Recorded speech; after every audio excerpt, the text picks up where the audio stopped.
Hai Mam, hai semua. Assalamualaikum. Jumpa kembali bersama Retia.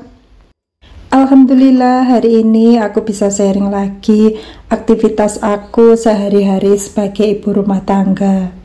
Aktivitas aku mulai di pagi hari ya Mam. Ini pagi-pagi aku udah disambut dengan cucian piring yang setumpuk banget ya. Karena semalam itu aku nggak mencuci piring, jadi paginya itu cucian piring aku selalu menumpuk. Karena semalam ada bikin cemilan, jadi cucian piring aku hari ini pagi-pagi udah menumpuk. Kalau untuk malam itu aku nggak mencuci piring ya Mam, karena kalau untuk malam itu aktivitas aku yang ringan-ringan saja. Kalau untuk pagi dan siang aku kan selalu aktivitas, jadi takutnya itu kalau malam juga aktivitas ntar kecapean. Paling kalau malam itu aktivitas aku yang ringan-ringan. Kalau malam habis bikin cemilan, biasanya yang aku bersihkan kompor gas dan juga meja kabinet. Pokoknya pekerjaannya ringan-ringan. Rasanya sehari itu nggak mencuci piring atau gelas nggak bisa ya Mam. Pokoknya pekerjaan emak-emak itu yang sering kali dilakukan yaitu mencuci piring dan mencuci gelas. Karena cucian piring atau gelas itu pasti setiap saat itu ada. Kalau untuk memasak, sehari nggak masak kan kita bisa beli di luar. Tetapi kalau untuk mencuci piring, meskipun kita beli makanan di luar, terkadang kita bawa pulang ke rumah, pasti ntar memakai piring di rumah, pasti ada kan cucian piring. Dan kalau gelas, pasti kita kan setiap hari juga minum pakai gelas, pasti kan setiap saat ada cucian gelas. Pokoknya pekerjaan emak-emak itu yang nggak bisa di skip setiap hari itu kayak mencuci piring ya Mam. Kalaupun untuk mencuci baju kan bisa juga 2 hari sekali gitu. Pokoknya pekerjaan utama mama itu kayak mencuci piring dan mencuci gelas. Gimana nih Mam, kalau Mam mencuci piring itu sehari bisa berapa kali? Kalau aku sehari itu bisa berkali-kali ya, terkadang 3 kali, terkadang 4 kali, pokoknya tergantung cuciannya. Oke, lanjut ke video. Ini aku selesai mencuci piring, mau lanjut beresin meja makan. Dan untuk alas piringnya ini aku mau ganti ya Mam, karena alas piring aku ini berbahan mendong. Kalau yang berbahan enceng gondok ya, bukan mendong. Kalau yang berbahan enceng gondok itu kalau musim dingin kayak gini cenderung berjamur ya Mam, jadi aku harus sering-sering aku anginin atau aku jemur gitu. Karena kalau disimpan pun ya kayak itu mudah banget berjamur. Jadi kalau berbahan enceng gondok kayak gini aku harus sering-sering aku cek dan aku jemur gitu ya. Lalu ini untuk karpet di bawah meja mau aku ambil ya Mam.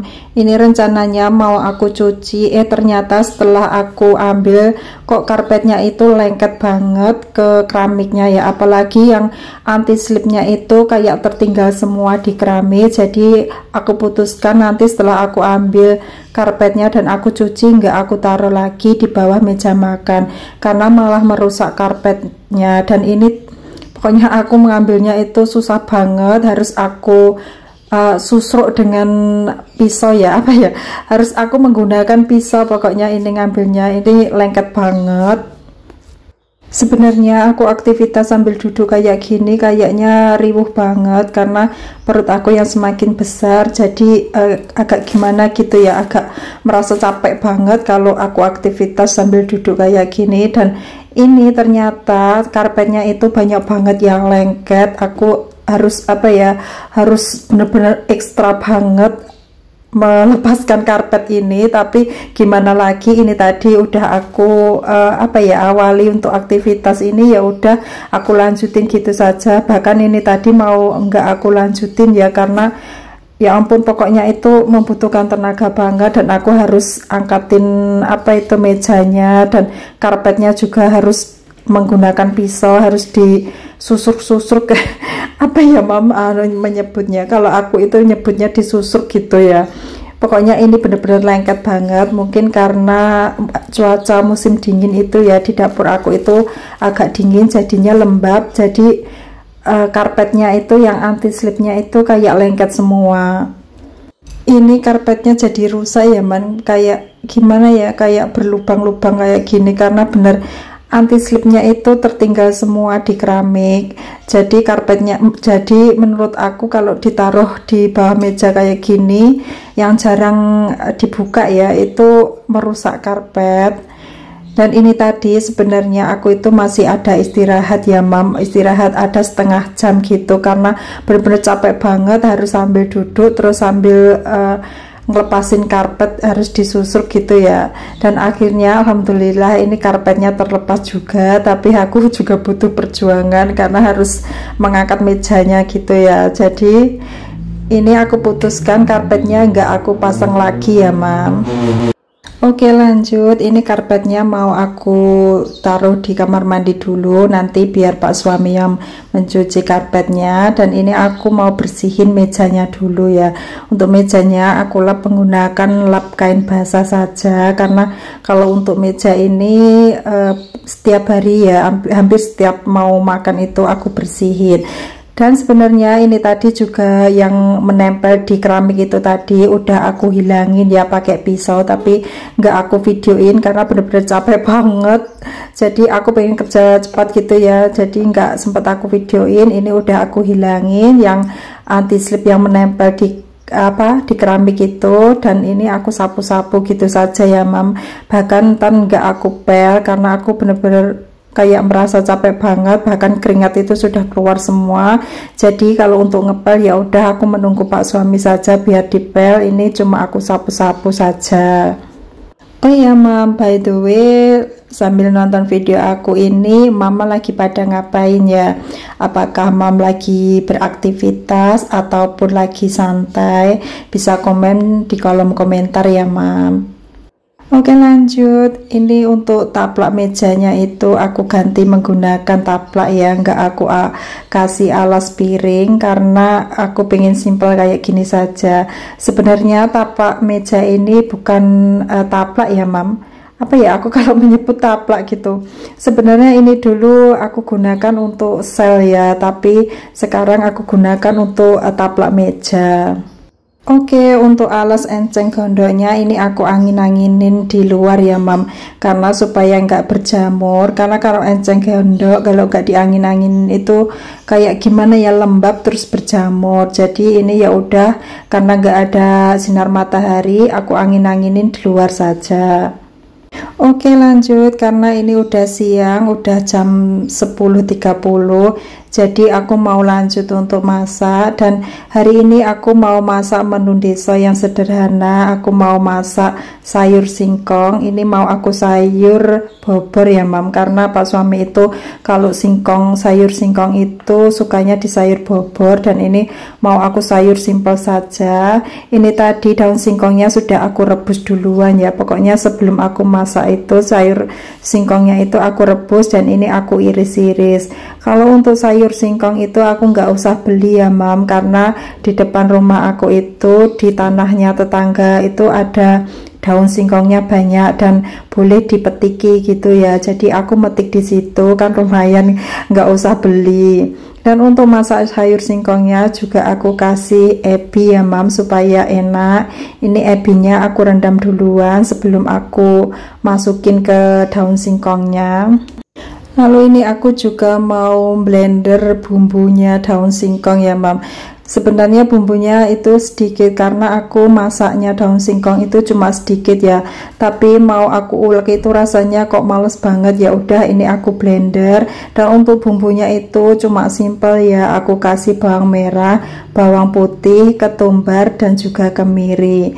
Untuk memblender ini lampunya aku matiin dulu ya mam, jadi cahayanya agak gelap karena lampunya itu cop-copannya juga di situ. Dan ini udah selesai blendernya, jadi aku nyalain lagi lampunya.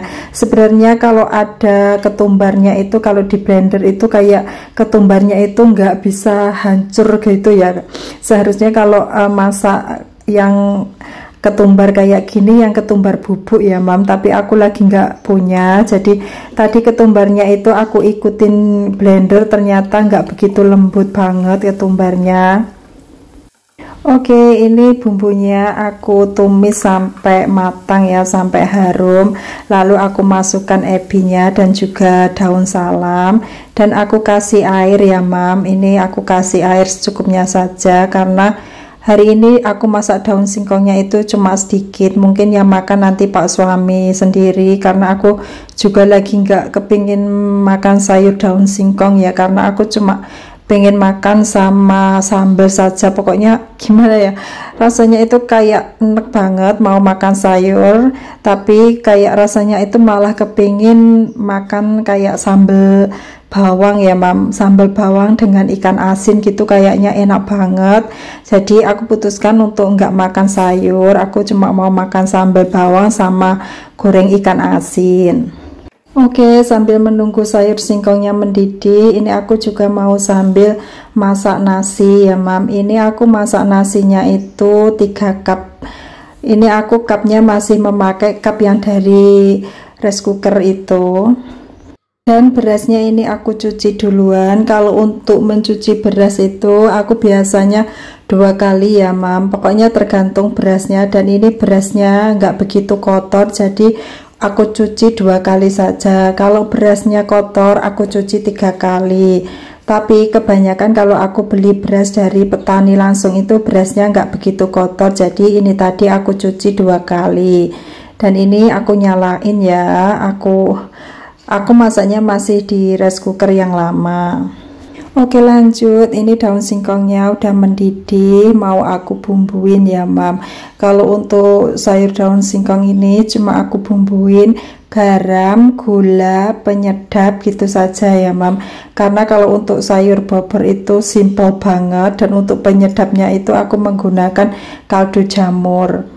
Pokoknya ini aku masaknya yang simple-simple, dan untuk santannya aku selalu menggunakan santan saset ya, karena ini juga masaknya aku sedikit. Pokoknya kalau menggunakan santan saset ini menurut aku nggak terlalu kental gitu ya santannya, jadi aku lebih suka menggunakan santan saset, padahal kan lebih sehat itu menggunakan santan murni. Oke, ini sayur daun singkongnya udah matang dan aku matiin kompor.